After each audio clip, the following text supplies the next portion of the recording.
Good morning everyone. आज हम start करेंगे लूसेंट की physics English to English air force और नेवी के लिए। देखिए, शायद यूट्यूब के इतिहास में पहली बार ऐसा हो रहा है कि कोई बंदा लूसेंट की जो फिजिक्स है उसको इंग्लिश में आपको कराएगा। तो ये आप लोगों के लिए काफ़ी हेल्पफुल होगा, उन बच्चों के लिए हेल्पफुल होगा जो लूसेंट का इंग्लिश वर्जन ढूंढने में लगे रहते हैं लेकिन उन्हें इंग्लिश वर्जन मिल नहीं पाता। तो इसमें हम चैप्टर लेकर के चल रहे हैं motion in a straight line. और यहाँ से हमारे पास पहला जो क्वेश्चन आता है वो है what is SI unit of acceleration. Acceleration का एसआई यूनिट क्या होगा? तो उसके लिए देखिए, एक्सेलरेशन का जो फॉर्मूला है या फिर सिंपली एक्सेलरेशन को जिस तरीके से हम रिप्रेजेंट करते हैं वो हमारे पास है वेलोसिटी अपॉन में टाइम। और वेलोसिटी का यूनिट हमारे पास है मीटर पर सेकेंड और टाइम का यूनिट हमारे पास है सेकेंड। तो ओवरऑल यहाँ से जो रिजल्ट आया, रिजल्ट हमारे पास आया मीटर पर सेकेंड स्क्वायर। तो बी ऑप्शन हमारे पास जो था इस क्वेश्चन का वो करेक्ट होगा। अब उसके बाद देखिए हम चलते हैं सेकंड क्वेश्चन की तरफ। सेकंड क्वेश्चन है which one of the following is vector quantity. तो सबसे पहले तो देखिए, वेक्टर क्वांटिटीज ऐसी क्वांटिटीज होती हैं जिनके अंदर मैग्नीट्यूड प्लस डायरेक्शन दोनों चीज़ें होती हैं। इसी के अपोजिट में एक और क्वांटिटी होती है जिसको स्केलर बोलते हैं। स्केलर में हमारे पास ऐसी क्वांटिटीज को इंक्लूड करते हैं जिनमें सिर्फ मैग्नीट्यूड होगा या उनके अंदर कोई भी डायरेक्शन का कंपोनेंट हमारे पास नहीं देखने को मिलेगा। तो क्वेश्चन के अंदर देखिए, सबसे पहली चीज़ थी डिस्टेंस। डिस्टेंस का आप लोगों ने याद रखना है, डिस्टेंस हमारे पास एक स्केलर क्वांटिटी है। इसी तरीके से स्पीड भी एक स्केलर क्वांटिटी है। मास जो है, मास भी एक स्केलर क्वांटिटी है। लेकिन जब बात करते हैं हम डिस्प्लेसमेंट की, तो डिस्टेंस का जो वेक्टर वर्जन हमारे पास होता है उसको डिस्प्लेसमेंट बोलते हैं। डिस्प्लेसमेंट में डायरेक्शन भी हमारे पास होता है और मैग्नीट्यूड भी। तो डिस्प्लेसमेंट जो है ये हमारा राइट आंसर होगा। डिस्प्लेसमेंट यहाँ पर एक वेक्टर क्वांटिटी है। ठीक है भाई, अब चलते हैं नेक्स्ट क्वेश्चन की तरफ। Third question, what do you mean by motion with uniform speed. यहाँ पे एक वर्ड यूज करा गया यूनिफॉर्म स्पीड, कि यूनिफॉर्म स्पीड के साथ जो मोशन होता है उससे आप क्या समझते हैं। चार ऑप्शन हमें दिए गए, path followed is circular, velocity is constant, path followed is straight line और स्पीड इज कांस्टेंट। तो यूनिफॉर्म स्पीड, स्पीड कांस्टेंट है। देखिए, यूनिफॉर्म यानी कि एक रूप, एक जैसा, स्पीड एक जैसी स्पीड कब होगा? जब स्पीड हमारे पास कांस्टेंट होगी। तो डायरेक्ट इसका आप लोग डी ऑप्शन करेक्ट कर सकते थे। नेक्स्ट क्वेश्चन देखिए fourth, velocity time graph slope represent. ये पूछना चाह रहा है कि वेलोसिटी टाइम ग्राफ का जो स्लोप हमारे पास आता है वो क्या रिप्रेजेंट करता है। ऑप्शन अपने पास है displacement, velocity, acceleration and momentum. यहाँ से देखिए, एक चीज़ आप समझने की कोशिश करिएगा। हमसे कहा गया वेलोसिटी टाइम ग्राफ के बारे में। तो वेलोसिटी टाइम ग्राफ जब कहा तो देखिए, सबसे पहले आपने वेलोसिटी और टाइम ग्राफ ड्रॉ करना है। ऐसा ड्रॉ करने के बाद आपने क्या करना है, ये y की डायरेक्शन में जो कंपोनेंट है इसको डिवाइड करना है x की डायरेक्शन में जो कंपोनेंट है इससे। तो हमारे पास स्लोप आ गया वेलोसिटी डिवाइडेड बाई टाइम। और वेलोसिटी अपॉन टाइम अभी एक क्वेश्चन में हमने करा था, इसको बोलते हैं एक्सेलरेशन। तो इस क्वेश्चन का राइट आंसर हमारे पास आएगा acceleration. C option is correct option.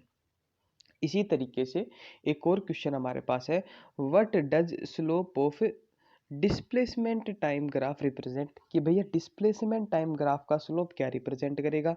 तो इसमें भी सिंपल आपने वैसा ही करना है, इस साइड डिस्प्लेसमेंट लिया, इस तरफ टाइम लिया, डिस्प्लेसमेंट को टाइम से डिवाइड करेंगे तो हमारे पास आएगा x अपॉन में t।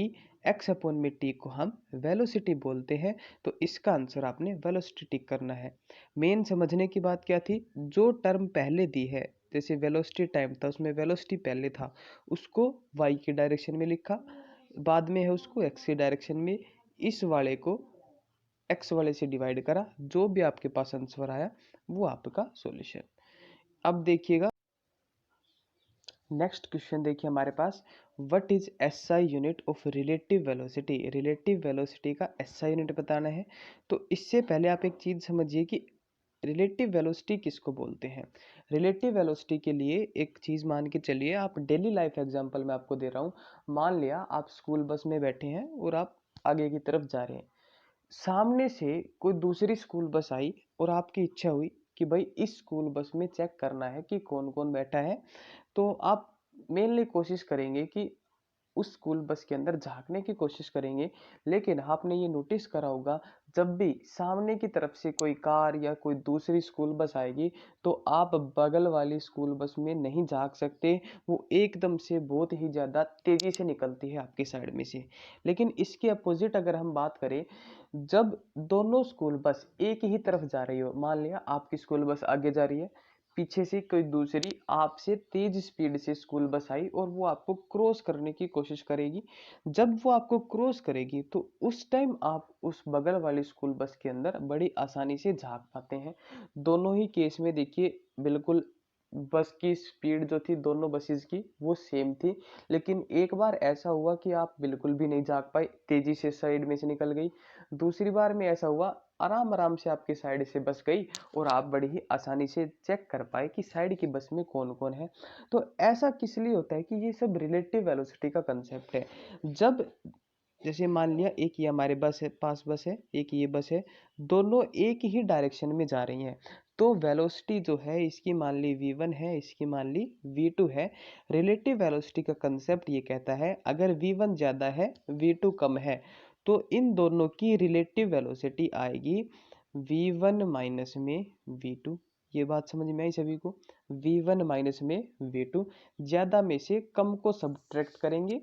मेनली हमें पॉजिटिव वेलोसिटी निकाल के चलनी है, तो इसलिए ऐसा हम कर रहे हैं, अदरवाइज इसका अपोजिट भी संभव है। रिलेटिव वेलोसिटी क्या कहता है, जो बस देखिए अगर दोनों बसेस एक ही डायरेक्शन में ट्रेवल करेंगी तो दोनों की वेलोसिटीज बीच में माइनस होंगी। लेकिन इसका अपोजिट भी पॉसिबल था। इसका अपोजिट हमारे पास क्या हो सकता था कि भाई ये जो बसेस हैं ये अपोजिट डायरेक्शन में ट्रेवल करती हो। जैसे कि ये मान लिया इस तरफ जा रही थी और ये मान लिया इस तरफ आ रही थी। अब इस केस में क्या होगा, दोनों बसेज बहुत ज़्यादा स्पीड से जाएंगी। ज़्यादा स्पीड से जाने का मतलब क्या है, एक दूसरे के रेस्पेक्ट में इनकी वेलोसिटी बहुत ज़्यादा हो गई, तो इस बार वेलोसिटी ऐड कर दी। तो सिंपल सा कंसेप्ट हमारे पास ये आया, अगर सेम डायरेक्शन में बस ट्रेवल करेगी तो माइनस करना है वेलोसिटी, अगर अपोजिट डायरेक्शन में ट्रेवल करेगी तो प्लस करना है। तो लेकिन यहाँ से हमने एक बात नोटिस करी कि बस सेम डायरेक्शन में जाए या अपोजिट डायरेक्शन में जाए, भाई वेलोसिटी जो है वो तो वेलोसिटी ही रहेगी। अगर वो चीज़ वेलोसिटी ही रहेगी तो उसकी एसआई यूनिट में कोई भी फर्क नहीं आ रहा हमारे सामने। तो इसका जो आंसर है वो आपने ए टिक करना है कि भाई एसआई यूनिट जो थी वो सेम रहेगी मीटर पर सेकंड। सेकंड क्वेश्चन देखिए, two objects A and B have velocities VA and VB respectively and both objects are moving in same direction. Then find relative velocity of A with respect to B. ये ऐसे बोल रहा है भैया, हमारे पास दो object हैं ए और बी। ये ए ऑब्जेक्ट मान लिया, ये बी ऑब्जेक्ट मान लिया, दोनों सेम डायरेक्शन में जा रहे हैं। इसकी वेलोसिटी वी ए, इसकी वेलोसिटी वी बी। हमने बताना है रिलेटिव वेलोसिटी ऑफ ए की रिलेटिव वेलोसिटी बतानी है बी के रिस्पेक्ट में, और हमसे ये लिख के नोटेशन दे दिया वी ए बी।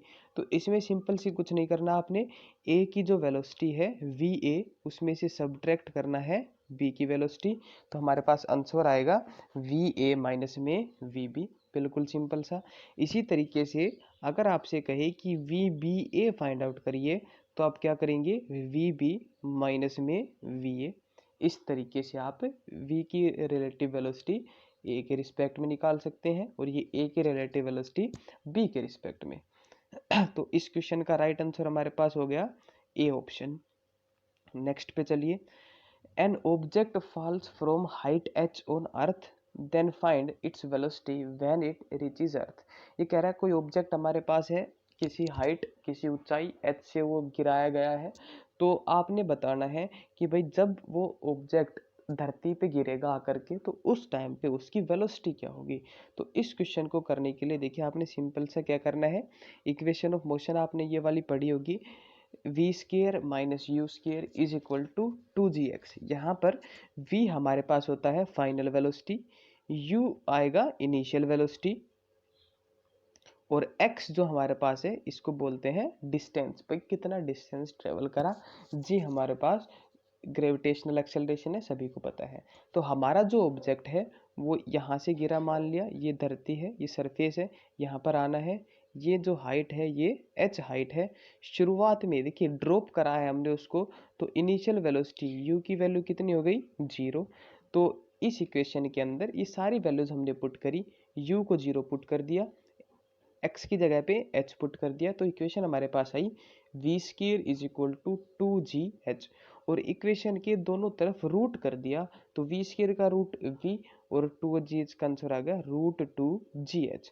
तो हमारा जो राइट आंसर था, राइट आंसर हो गया सी ऑप्शन, कि भैया रूट 2gh है, ये उसकी स्पीड होगी। यहाँ से एक बात और याद रखिए, ये चीज़ जो है ये आप याद करके चलिए, ये सिर्फ इस क्वेश्चन के लिए नहीं, हमेशा के लिए याद करके चलिए। जब भी कोई ऑब्जेक्ट h ऊंचाई से गिरेगा तो उसका आंसर आएगा रूट 2gh। 8th क्वेश्चन देखिए, distance travelled by an object is proportional to time then object is travelling with same speed, speed is 0, velocity is constant and acceleration is constant. इनमें से क्या ऑप्शन सही है? तो सबसे पहली चीज, इस तरीके का जो भी क्वेश्चन आएगा उसको आपने सोल्व करना पड़ेगा। फिजिक्स के अंदर सोल्व करने के लिए आसान आसान से तरीके हैं। जैसे इन्होंने कहा distance travelled by an object is proportional to time, तो आपने इसी चीज को इक्वेशन के रूप में लिखा, डिस्टेंस जो है उसको प्रोपोर्शनल कर दिया टाइम के। अब जब भी प्रोपोर्शनलिटी कांस्टेंट आपने हटाना है तो किसी कांस्टेंट का यूज करेंगे। कांस्टेंट हमने यहाँ पर के कांस्टेंट मान लिया, तो आ गया distance is equal to K into time. Time को डिवाइड में लेकर के आए, हमारे पास आया distance upon time is equal to K. और ये जो टर्म है, इस टर्म को डिस्टेंस अपॉन टाइम को हम स्पीड बोलते हैं। तो हमारे पास आंसर आ गया स्पीड इज इक्वल टू के, वेयर के इज ए कांस्टेंट। फाइनली जो आंसर आया, आंसर अपने पास हो गया स्पीड जो था वो कांस्टेंट होगा। तो इसका जो भी ऑप्शन आपने टिक करना है, ट्रैवलिंग विद सेम स्पीड, ये ऑप्शन हम टिक कर सकते थे। लेकिन इसी क्वेश्चन में अगर डिस्टेंस की जगह शुरुआत में डिस्प्लेसमेंट दिया जाता कि displacement covered by an object is proportional to time, तो हम स्पीड ना लिख करके इस आंसर को वेलोसिटी लिखते, तो हमारा ऑप्शन सी करेक्ट होता। It depends upon question what the examiner is asking to you. अब 9th क्वेश्चन पे आइए, time displacement graph of two moving particle are drawn on same scale, they make 30 degree and 60 degree with x axis, then find ratio of velocities। भाई time और displacement का graph draw करा है, 30 degree और 60 degree का angle का formation वो कर रहे हैं।